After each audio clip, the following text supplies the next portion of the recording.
നമസ്കാരം. ഞാൻ P K Das institute of medical സയൻസസിലെ consultant physician doctor Steffi George. ഇന്ന് ഞാൻ സംസാരിക്കുന്നത് കൊളസ്ട്രോളും മനുഷ്യ ശരീരവും എന്ന വിഷയത്തെക്കുറിച്ചാണ്. എന്തുകൊണ്ടാണ് നമ്മൾ കൊളസ്ട്രോളിന് ഇത്രയധികം പ്രാധാന്യം നൽകുന്നത്? നമ്മുടെ രക്തത്തിൽ കൊളസ്ട്രോളിൻ്റെ അളവ് അമിതമായാൽ അത് ഹൃദയാഘാതം അഥവാ ഹാർട്ട് അറ്റാക്ക്, സ്ട്രോക്ക് അഥവാ പക്ഷാഘാതം, പെരിഫറൽ ഒക്ലൂസീവ് വാസ്കുലർ ഡിസീസ് അതായത് കൈകാലുകളിലേക്കുള്ള രക്തക്കുഴലുകളിൽ കൊഴുപ്പടിയുന്ന അവസ്ഥ, ഫാറ്റി ലിവറിൽ കൊഴുപ്പടിയുക എന്നീ അവസ്ഥകൾക്ക് കാരണമാകുന്നു. രക്തത്തിൽ പല വിധത്തിലുള്ള കൊളസ്ട്രോൾ ഉണ്ട്. LDL അഥവാ ബാഡ് കൊളസ്ട്രോൾ, HDL അഥവാ ഗുഡ് കൊളസ്ട്രോൾ, ട്രൈഗ്ലിസറൈഡ്സ്. കൊളസ്ട്രോളിനെ നമുക്ക് എങ്ങനെയെല്ലാം നിയന്ത്രിക്കാം? ഒന്നാമതായി ജീവിതശൈലിയിൽ മാറ്റങ്ങൾ വരുത്തുക. അതിനായി ഭക്ഷണ ക്രമീകരണവും വ്യായാമവും അത്യന്താപേക്ഷിതമാണ്. ഭക്ഷണത്തിൽ എന്തൊക്കെയാണ് ശ്രദ്ധിക്കേണ്ടത്?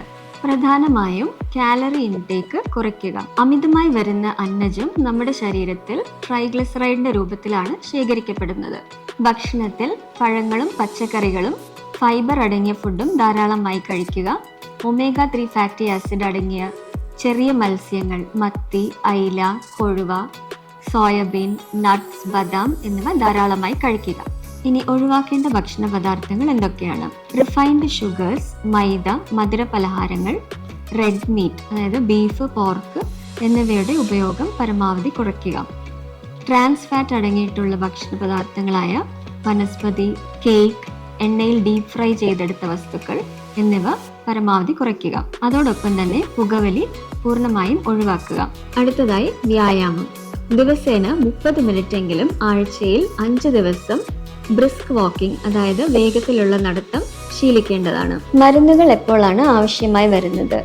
രക്തത്തിൽ LDL കൊളസ്ട്രോളിന്റെ അളവ് 190 മുകളിലാണെങ്കിൽ ആ വ്യക്തിക്ക് മരുന്നുകൾ കൊണ്ടുള്ള ചികിത്സ ആവശ്യമാണ്. LDL കൊളസ്ട്രോളിന്റെ അളവ് 190 താഴെയാണ്, പക്ഷേ ആ വ്യക്തിക്ക് വേറെയും റിസ്ക് ഫാക്ടേഴ്സ് ഉണ്ട്.